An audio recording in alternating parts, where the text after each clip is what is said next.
for what you've said this evening. You referred to a lot of the conflicts being religious. I wonder what your thoughts are, and you mentioned it in part, that within Islam, for instance, it is not a war of Islamists against Christians or other non-believers. A lot of them are fighting amongst themselves. And what do you feel, if you like, the scriptural significance of that might be? Because many moderate believers in Islam would utterly condemn the violence that is going on. And yet, as a religion, that is utterly divided against itself. And whether you see within that some fulfillment of Bible prophecy as well. Yes, I do. First of all, just the history of why there is this conflict. When Muhammad died, the issue was who should succeed him. And there was a group which said, well, we want the most able and competent person that we have to become the head of this grouping that Muhammad had formed.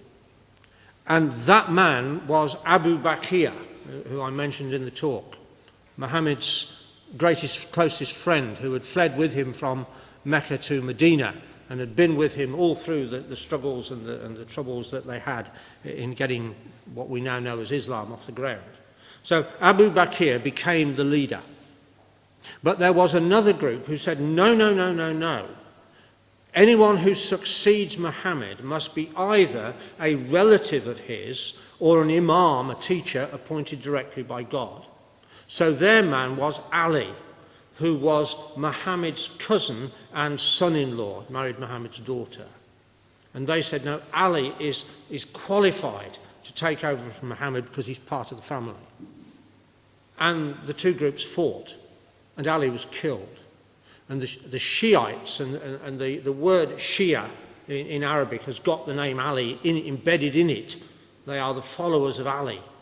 The Shiites have never forgiven the Sunnis for killing Ali. And the Sunnis don't like the Shiites either, because they believe that in the religion that the Shiites have developed over the years, there is idolatry as the Sunnis see it, which is why ISIS wants to destroy the holy cities in Iraq of the Shiites. So that's the historical background. Now, what about the Bible? Well, turn to Ezekiel 38 now, and let's see that these two groupings are actually identified in the pages of Bible prophecy. So Ezekiel 38, which I'm not going to attempt to expound in its totality, but Ezekiel 38 talks about a great invasion of the land of Israel, right? So you've got the phrase there in verse 18, the land of Israel. And this invasion comes from the north, right, into the land of Israel. Verse 15, thou shalt come from thy place out of the north parts. And verse 16, thou shalt come up against my people of Israel. So without going into political detail, this is an invasion of the land of Israel from the north. I believe it's headed up by Russia, and that verse 1 should read, the prince of Rosh, Meshech, which is Moscow, and Tubal, which is Tobolsk.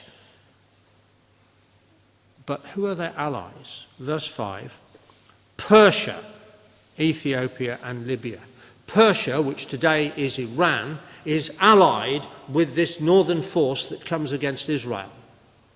And that's exactly where Iran is sitting politically today. It is allied with Russia. Russia helped them to build the nuclear reactor at Bushehr. Mr. Putin has been to Tehran. He's talked to Ayatollah Khamenei, who's the spiritual leader of the Iranians. The Iranians and the Russians are on the same side. And that's what Ezekiel said they would be. But this invasion is protested against. In verse 13, Sheba and Dedan and the merchants of Tarshish, with all the young lions thereof, shall say unto thee, art thou come to take a spoil?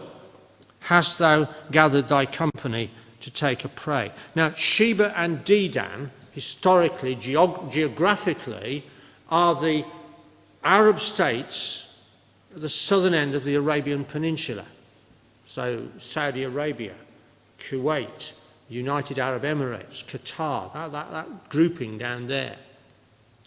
And the merchants of Tarshish, Bible name for the British power. And if you want to understand how that works, talk to Matthew. I'm not going to attempt to repeat what he did at Prophecy Day last year. But isn't it interesting that Britain, having withdrawn its naval powers in 1971 and closed down all its bases east of Suez, has now found £15 million out of the depleted defence budget to build a naval base in Bahrain, right in the Persian Gulf, which puts Britain right in this position of chapter 13, of verse 13 of chapter 38.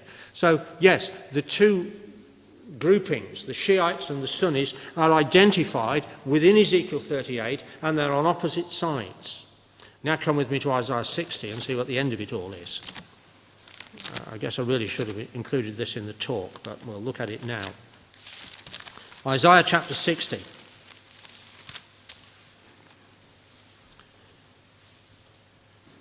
And God speaking to Israel, "Arise, shine, for thy light is come, and the glory of the Lord is risen upon thee." Verse 3, "And the Gentiles shall come to thy light, and kings to the brightness of thy rising." End of verse 5. "The forces, margin, the wealth of the Gentiles shall come unto thee. The multitude of camels shall cover thee. The dromedaries of Midian and Ephah, all they from Sheba shall come. They shall bring gold and incense." That's the people from the bottom end of the Arabian Peninsula.